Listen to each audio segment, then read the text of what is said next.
adults, pati mga lolo at lola, matyagang pumila sa Urdaneta City sa Pangasinan. Ang iba, dumayo pa mula sa iba't ibang probinsya sa norte para ipakita ang kani-kanilang talento. May mga sumayaw, kumanta, at nag-rap. Mula sa simula hanggang sa magsipagtunugan yung kampana, makasama ka na para magtadhana. Meron pang sumabak sa mapanganib na stunts, tulad ni Kuya na nagbalanse ng plato gamit ang kutsilyo.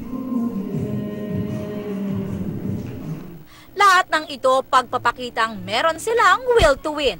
At para mapawi ang kaba ng mga nag-o-audition, inaliw sila ng Wawawin co-hosts na sina Donita, Tekla at Amal na nagsilbiring mga judge.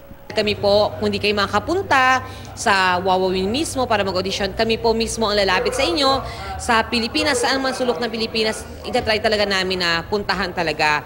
Ito talagang pag mag-perform, as long as na ibigay mo yung tama, wala kang maririnig na negative. Talagang go lang ng go. Napanood na ang buena manong contestants ng The Will to Win sa Wawawin. Contemporary Muslim dance ang ipinanglaban ng Buhawi dance artist mula sa Taguig City. Makapigil hininga naman ang acrobatic skills ng Tauyan family.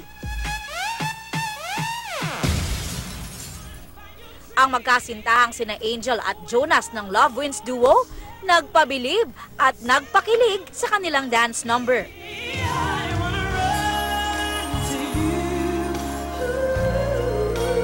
We have a tie!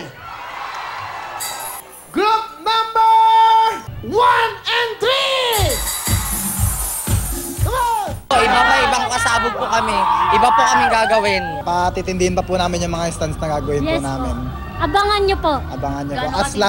At mas lalo po namin kayong pakikiligin.